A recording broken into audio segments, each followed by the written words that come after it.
It's Ashley with Mama Needs a Manual. I didn't know for sure if this video was going to happen today. This little one wanted to wake up early for his nap time, so I'm going to try. So bear with me. It's okay. So if you remember, those of you who were with us yesterday, I have this free printable for you guys up on the blog. And I talked about T standing for tantrum. Tantrums, yes, but T for training versus discipline. Today we're going to talk about the letter A, and A is for acknowledge feelings. So I have a little story for you guys. Today was a really hard day.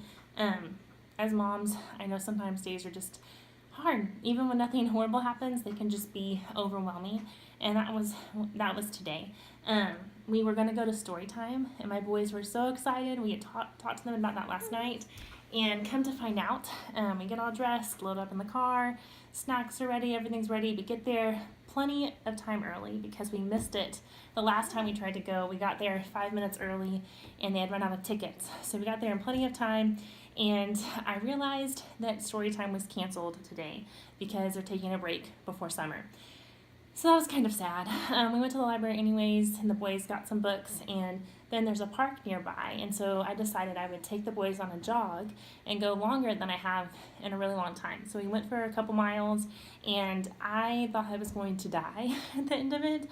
I almost passed out. I was really nauseous, and my incision was on fire from my C-section. And so I kind of panicked. All the while, my 2-year-old and 3-year-old get out of the stroller and fall in the mud and then proceed to take off their shorts. And then it pours down on us, raining for 10 minutes. And they're crying and wet and tired and hungry. And I just was pretty overwhelmed in that moment. We made it back. They are taking their naps. He is not. That's okay. But anyways, imagine that I shared that story with my best friend or with my husband. And they simply said, "Oh, that was an easy day. You don't need to be upset about that," or, "Hey, you want to hear about my day?" Or, "Hey, you know what? Why don't you go get a cookie?" They didn't acknowledge anything that I just said. How would that make me feel? Pretty horrible, I know that if any wife told her husband she had a hard day or there was something that happened and he just said, "You don't need to be upset about that. You don't need to cry," that's pretty certain going to guarantee a bad response from the wife, right? So our little guys get mad all the time. They get frustrated. That's what tantrums are a lot of the times. And we tell them, "You don't need to cry. You're okay." Or, "Here's a cookie." Or, "Do you want to play with this car over here?" And we don't acknowledge what they're feeling because they're little. We think that their feelings aren't really that valid. And that's just not fair. They're little people, and their souls with skin on them. They're image bearers of God, and their feelings matter too. And so even if we think it's silly, it helps so much to simply state out loud, "I know you're mad. You wanted those train tracks to fit together, but they don't."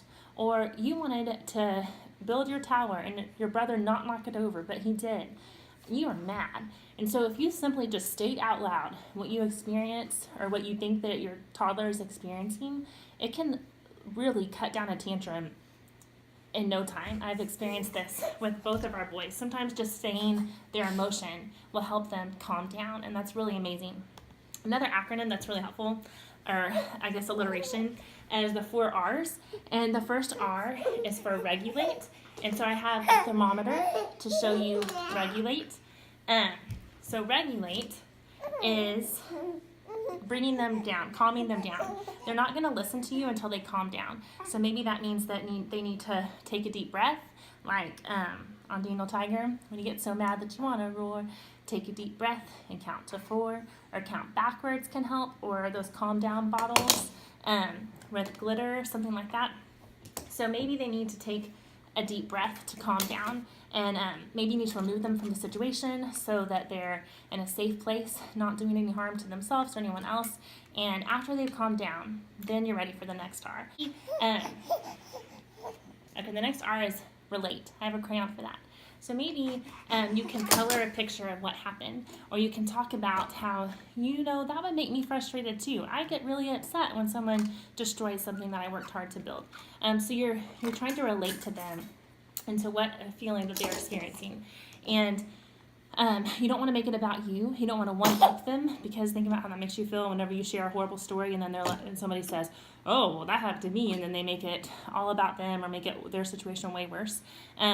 So you just want to relate to them, make them feel validated and heard and seen. After we have the regulate and then the relate, now you can reason. Okay, I have a book on doctrine for that. You can reason through and you can say, what can we do next time? Or I noticed that if you're building your tracks, maybe you need to turn them around this way. You try to think through it or teach them something to say. You know, when you get frustrated, you can ask for help. You don't have to scream. You can say, Mommy, will you help me please? And practice that. Or you can say, you know what, your brother likes to knock over your tower. If you build it on the floor, maybe you can build it in a place where he can't reach it. Maybe then he won't knock it over. So you try to come up with a solution. The last step is to repair. I have a Band-Aid for that. So repair can mean, in the situation with the tower, you can say one brother's going to apologize to the other one, and he's going to help you rebuild your tower, or Mommy can help you rebuild your tower. So you're trying to repair what's been broken, or maybe Cheerios were thrown all over the floor. You can say, we're going to fix it, and your child can help you pick up their Cheerios. So those are the 4 R's. That is how you can have your child be happy again. A side note, for those of you with super emotional kiddos, we have one of those.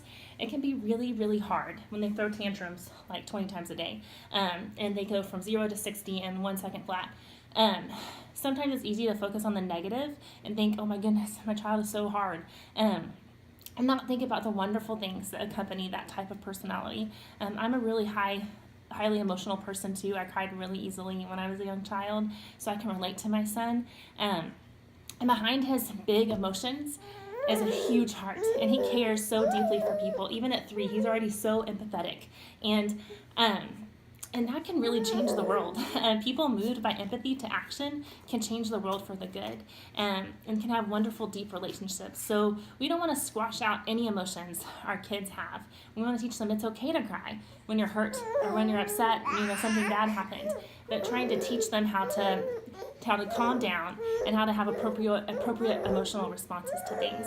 So I hope that helped acknowledge feelings. We'll talk about in tomorrow. Bye.